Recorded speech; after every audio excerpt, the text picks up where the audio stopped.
Good day, panel members.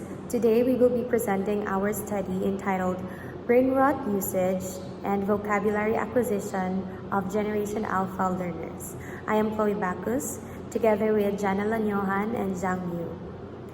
Let us now proceed to the problem and its background, or research problem. Generation Alpha, raised in a fully digital environment, has developed a new online lexicon known as Brainrot. While this reflects creativity, it also signals a decline in the use and acquisition of formal vocabulary. Constant exposure to short-form content encourages quick consumption, but weakens attention span and deep language processing. Research gaps in this study, namely the knowledge gap, empirical gap, practical gap, and methodological gap. Despite growing concern, there is still a lack of empirical research directly linking brain rot use to the vocabulary learning outcomes. Most existing studies are descriptive or theoretical, which means they cannot measure the strength of this relationship. This creates a methodological and knowledge gap. We don't yet understand how brain rot culture quantitatively affects cognitive and linguistic development. The proposed study seeks to address these by examining the correlation between brain rot use and vocabulary proficiency among Generation Alpha learners. For research questions, this study seeks to answer the following research questions. Number 1. What is the level of brain rot usage among Generation Alpha students in terms of letter A. Cognitive engagement, letter B. Word formation, letter C. Pragmatic style dimensions. Number 2.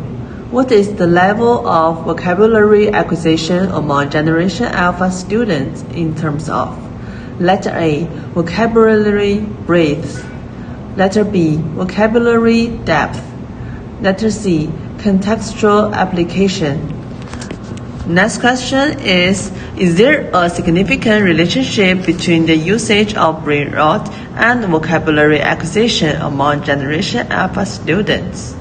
For research question number 4, is there a significant difference in brain rot usage and vocabulary acquisition among Gen Alpha learners when classified in terms of age, sex, grade level, or social media exposure? So the findings will benefit the following group: the students, teachers, parents, schools, curriculum developer, and researchers. Next is scope and delimitation. So the participants are junior high students aged 12 to 15 from selected public schools in Cavite 2025-2026. This age group is ideal because they actively use social media and digital content. And the measurement of brain rot or word formation task, pragmatic style, cognitive engagement.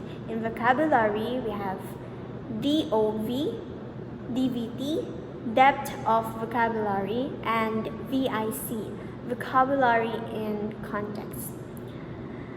And in data collection, we will use online questionnaires using a 5-point Likert scales via Google Forms. And limitations, possible self-report bias. And the study focused on how brain rot affects vocabulary in a specific group of Generation Alpha, while acknowledging some uncontrollable factors. We will now look into the review of related literature that supports the study. Brain rot is a digital linguistic phenomenon prevalent among Generation Alpha, shaped by exposure to social media, short-form videos, and online gaming. It reflects creativity and identity, but raises concerns about its impact on formal vocabulary acquisition, according to HISA 2024. Word formation morphology. Slang formed through blending, clipping, compounding, and borrowing. Use and social media drive linguistic innovation. Temposarable, 2019. Chumak and Pasawan 2025. Morphological creative reflects cultural identity and social change. Galawa 2021. Yanti and Baroka 2025. Nagano and Naya 2023. For the vocabulary acquisition, it plays a central role in language learning and academic success. Scholars agree that vocabulary knowledge forms the foundation of reading comprehension, writing ability, and overall communication skills. When we talk about vocabulary knowledge, we often refer to the two main dimensions, the breadth and the depth. Vocabulary breadth refers to the number of words a learner knows. Studies, such as those by Dagnao 2023, Hafi 2023, and Lawrence et al. 2021 emphasize that learners with wider vocabularies tend to have better understanding or better reading comprehension and stronger academic performance. On the other hand, vocabulary depth refers to how well a learner understands each word, including its meaning, usage, collocations, and nuances. West B 2023 explains that depth allows learners to use words more precisely and effectively in speaking and writing. Finally, contextual application is crucial in vocabulary development. Learners retain new words more effectively when they encounter them repeatedly in many meaningful settings. This aligns with the findings by Compton 2023, which says vocabulary teaching within a context improves both comprehension and long-term memory because the vocabulary teaching involves more intense thinking of the learners. For the research paradigm, the study will focus on Generation Alpha, born between 2010 and 2024. And many studies have discussed this particular population. However, the focus on brain rot or relation to brain rot with the vocabulary acquisition is very limited. Participants will range in age 12 to 15, and we would like to also observe the potential differences with regards to sex.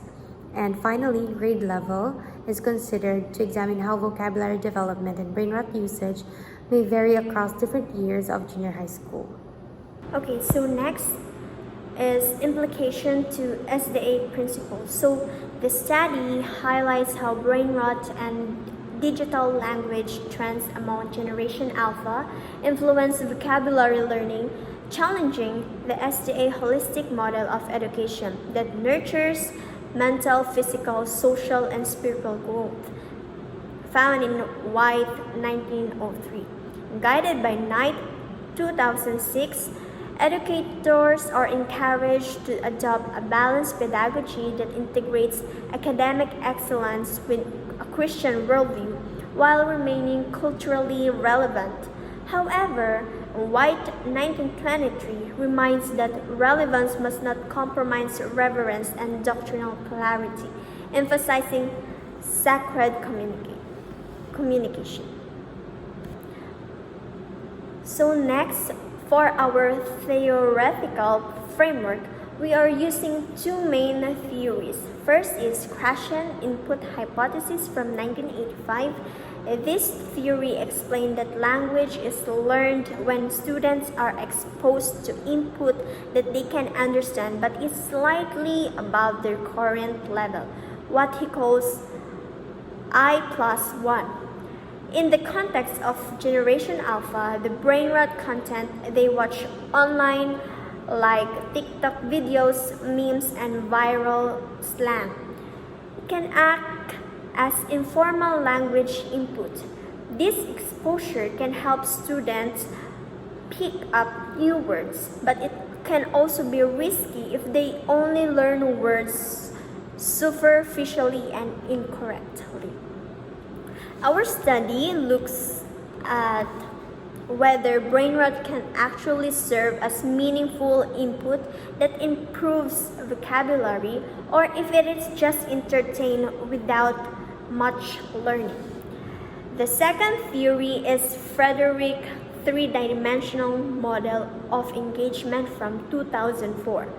Especially focusing on cognitive engagement, this refers to the mental effort and investment learners put into understanding and using language.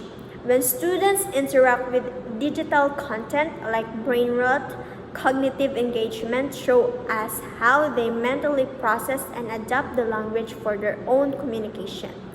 Studies have shown that higher cognitive engagement improves learning, retention, and adaptability. So together, these two theories help us understand not just why exposure to language matters, as Krashen explains, but also how student engagement with that language influences their learning. As Fredericks highlights, they guide us in examining how brainrot content might affect vocabulary acquisition among Generation Alpha learners. For the research paradigm, the brainrot usage is the independent variable, the vocabulary acquisition is the dependent variable, and these variables are operationalized on 3 dimensions. The first one, for brainrot usage, we have the word formation, followed by the pragmatic style dimension and cognitive engagement. For vocabulary acquisition, we have the vocabulary brief, vocabulary depth, and then contextual application. The directional arrows in the model suggest that the different degrees of brainrot usage can create different influences on the vocabulary development of the students, but age, sex, and grade level can moderate or explain the variability of this relationship. So next is ethical considerations. So for our studies, we made sure to follow strict ethical guidelines. Participation is completely voluntary, and students have the right to withdraw at any time without any consequences. Since the participants are minors, we will obtain parental consent first, so parents know exactly what the study is about, what procedure we will follow, and any possible risk or benefit. So we will also get student assent, which means the student themselves agree to participate after understanding the study and in simple, age-appropriate language. And we will ensure data protection and confidentiality by following the Data Privacy Act. All personal information will be kept secure, encrypted, and separate from the survey responses. Only the researcher and academic advisor will have access to the data. After the study, only anonymized results will be shared with the schools, and we will follow the principle of do not harm. This means no students will experience physical, emotional, or social harm during the study. The questions and procedures are designed to be respectful, non-intrusive, and safe. In short, the well-being, rights, and privacy of the student are our top priority throughout the research.